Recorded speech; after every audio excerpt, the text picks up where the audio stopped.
একটি ডায়মন্ড তৈরি হতে 1.5 মিলিয়ন বছরের বেশি সময় লাগে, কিন্তু এখন এই ডায়মন্ডকে ল্যাবে কৃত্রিমভাবেও তৈরি করা হচ্ছে। তবে কিভাবে? একই সঙ্গে ডায়মন্ডকে যখন খনি থেকে বের করা হয় তখন ডায়মন্ডের শেপ এবং চমক থাকে না, পরবর্তীতে কাটিং করার মাধ্যমে ডায়মন্ডকে চকচকে বানানো হয়। এবার প্রশ্ন হলো, যে ছোট ছোট টুকরোগুলি থেকে যায় সেগুলিকে কি কাজে ব্যবহার করা হয়? যেমনটা আমরা জানি, সোনার ছোট ছোট টুকরোগুলি থেকে গেলে সেগুলিকে গলিয়ে আবার নতুন করে কিছু তৈরি করা যায়। তবে ডায়মন্ডের ক্ষেত্রে তো এমনটা হয় না। তাহলে সেই ডায়মন্ডকে দিয়ে কি করা হয়? একই সঙ্গে একটি এমন জব আছে যে জব ওয়ার্কারদের আয়ু কমিয়ে দেয়। সেই জবটি কি জানলে অবাক হয়ে যাবেন। সবার প্রথমে রেস্টুরেন্টে খাবার পরিবেশন করার সময় কখনো কখনো এরকম স্মোক আমরা দেখতে পাই, যেমনটা এখানে দেখা যাচ্ছে। কিন্তু এখানে থাকা এই পাত্রতে কি এমন ছিল যার মধ্যে জল ঢালার সঙ্গে সঙ্গে এত পরিমাণে ধোঁয়া তৈরি হয়ে গেল? এই যে জিনিসটিকে দেখছেন একে বলা হয় ড্রাই আইস।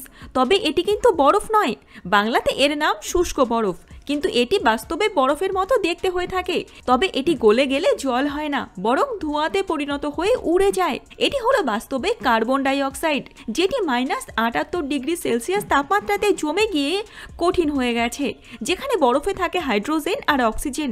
এবার এই কার্বন ডাই অক্সাইডে যখন জল মেশানো হয় তখন এর তাপমাত্রা বেড়ে যায় আর এটি গ্যাসে পরিণত হতে থাকে।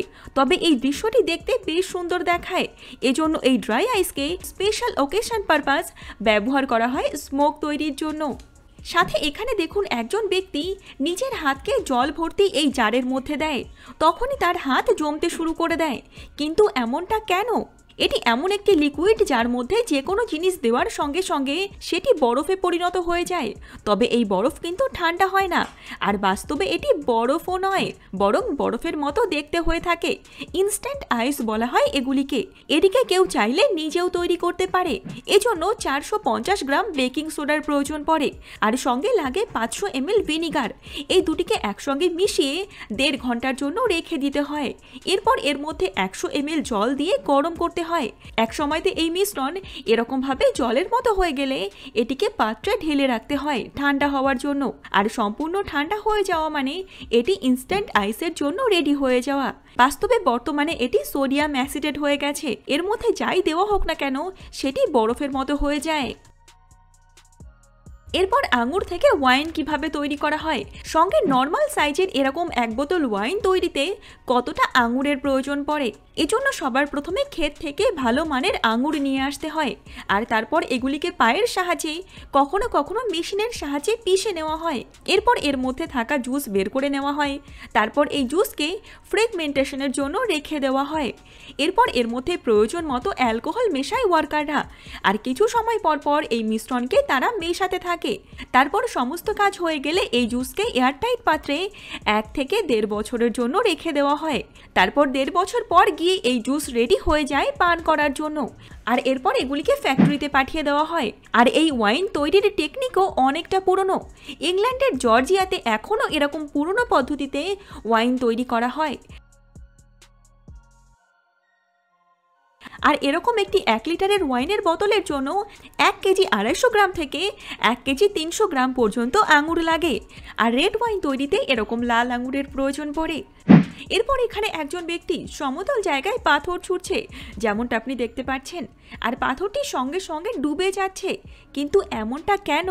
এখানে কি রয়েছে যে জন্য এমনটা হচ্ছে? আসলে এরকম দৃশ্য দেখতে পাওয়া যায় সমুদ্রের বিচের পাশে।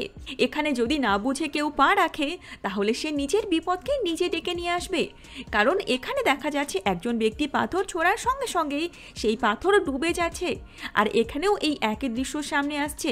ফ্লোটিং ল্যান্ড বলা হয় এগুলিকে। কখনো কখনো তো আবার ফেক ল্যান্ডও বলে থাকে মানুষ। যখন সমুদ্রের আগ্নেয়গিরি থেকে অগ্নুৎপাত হয় তখন এখান থেকে বেরোনো লাভা জলে পড়ে আর সঙ্গে সঙ্গে ঠান্ডা হয়ে যায়। আর এরকম অবস্থাতে এই লাভা ছিদ্রযুক্ত স্পঞ্জের মতো পাথরে পরিণত হয়ে যায়। আর এরকম ছিদ্রযুক্ত হওয়ার জন্য এই পাথর ভাসতে থাকে। দেখে মনে হয় সমতল ভূমি, কিন্তু বাস্তবে এর নিচে থাকে জল।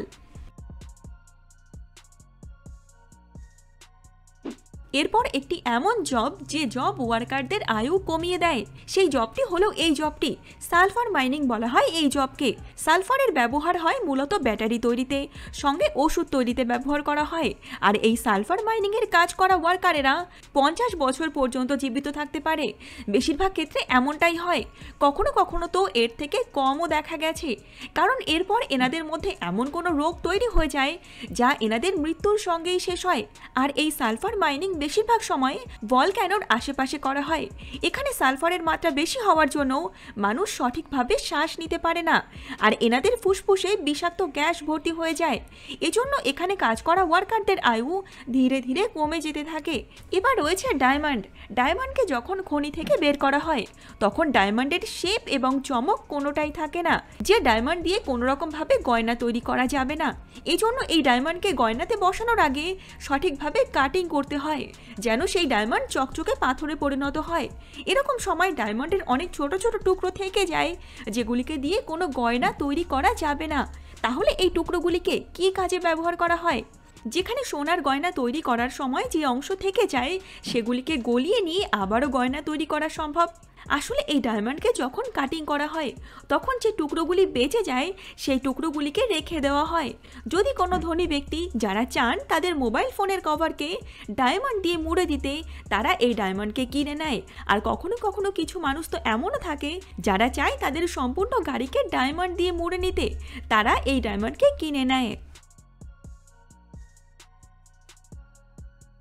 এরপর আপনি জানেন যে একটি ডায়মন্ড তৈরি হতে 1.5 মিলিয়ন বছরের বেশি সময় লাগে, কিন্তু এখন এই হীরাকে ল্যাবেও তৈরি করা সম্ভব হচ্ছে।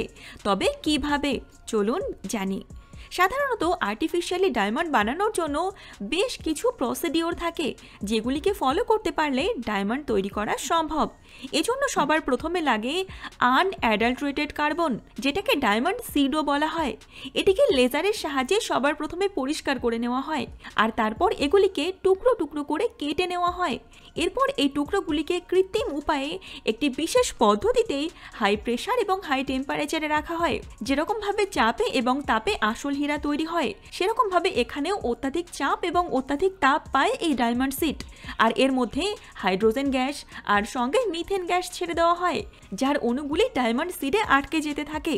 আর এইভাবে ডায়মন্ড সিডের সাইজ 4 গুণ থেকে 5 গুণ বেড়ে যায়। আর তারপর ধীরে ধীরে কৃত্রিম হীরা অর্থাৎ আর্টিফিশিয়াল ডায়মন্ড তৈরি হয়। আর এই সমগ্র প্রক্রিয়াটি কমপ্লিট হতে সময় লাগে প্রায় 2 থেকে 2.5 মাস। এরপর তুর্কমেনিস্তানের কারাকোম মরুভূমিতে একটি এমন ভয়ানক জায়গা রয়েছে যেখানে একটানা 50 বছর ধরে আপনা আপনি আগুন জ্বলে চলেছে। প্রথমে কিছু মানুষ জায়গাটিকে ভুতুড়ে মানত, কিন্তু বর্তমানে একে নরকের দরজা অথবা ডোর টু হেল নামেও মানুষ জানে। এই জায়গাটিতে 200 ফুট থেকে 250 ফুট চওড়া আর সঙ্গে 100 ফুট গভীর গর্ত তৈরি হয়ে আছে। শীত, গ্রীষ্ম, বর্ষা সবসময়তেই এখান থেকে অনবরত আগুন বেরিয়ে আসতে থাকে। সাল 1971-এ তেলের জন্য সবার প্রথমে এই জায়গাটিকে খোঁড়া হয়েছিল।